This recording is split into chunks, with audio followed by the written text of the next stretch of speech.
trying to take over second from Kyle Busch. Oh! Kyle Busch in front of it, but it's the 6 of Colin Braun that got turned around and hard into the inside wall. Boy, straight into that inside wall.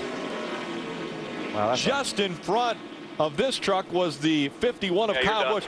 He had to have had some help getting around coming out of Yeah, they got all bottled up. When Terry Cook got on the outside of Kyle Busch, he didn't get a good run off turn 2. The trucks in 3rd, 4th, and 5th. Colin Braun, Brian Scott Skinner, those guys got all wadded up. And somebody got into the back of the 6 truck and sent him to the inside. Boy, and this is really going to hurt Kevin Harvick because Kevin was back in 10th on that restart. Needed these green flag laps. Let's see what happened here. You see Kyle on the inside. You can see how slow Cook is off the turn. Colin gets right up on the back of Terry Cook, hits him, and then bam! Brian Scott hits Brown in the back and sends him to the inside wall. Just straight. Look at that safer barrier. Thank goodness for that safer barrier on the inside wall on the back stretch. Even with the bad start, a huge break for Kyle Busch. You saw what happened, Rick. Look at that truck fly up in the air. You saw the 25 truck not get a good run off too. Yep. The 6 of Brown ran up on the back of Terry Cook, and then the 16 of Brian Scott didn't really know what was going on. He just had it hammered down. You see Terry wiggling there. He looks like he got a little bit loose and then seized up just a little bit. Brian Scott, really, you can't not fault him. He just touched the back of the 6 of Colin Braun, turned him around. Hard contact in the inside wall.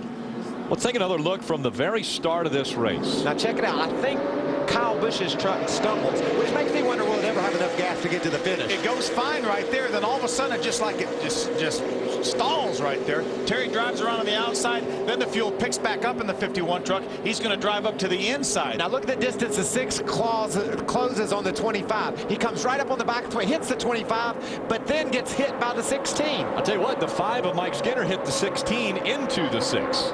It's almost like maybe Terry Cook's truck may have stalled for just a second up off that corner.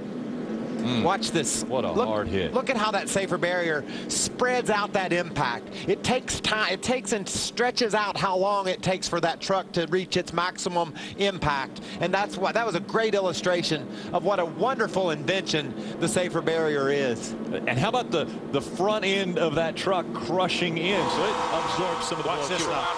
We're on board with Colin Braun now. Watch him here. Clear low, clear, clear, clear. He just had no idea he's getting ready to get hit. We just got wrecked. Yeah, he actually ran in the back of Terry Cook as well. That was a chain reaction crash. Those are really hard to avoid. There's no way to understand what's going on up ahead of you. You can't see through these trucks. Watch this safer barrier right there. Watch this now.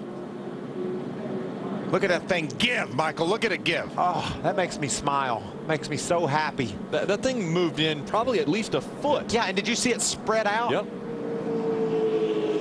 Ray Dunlap.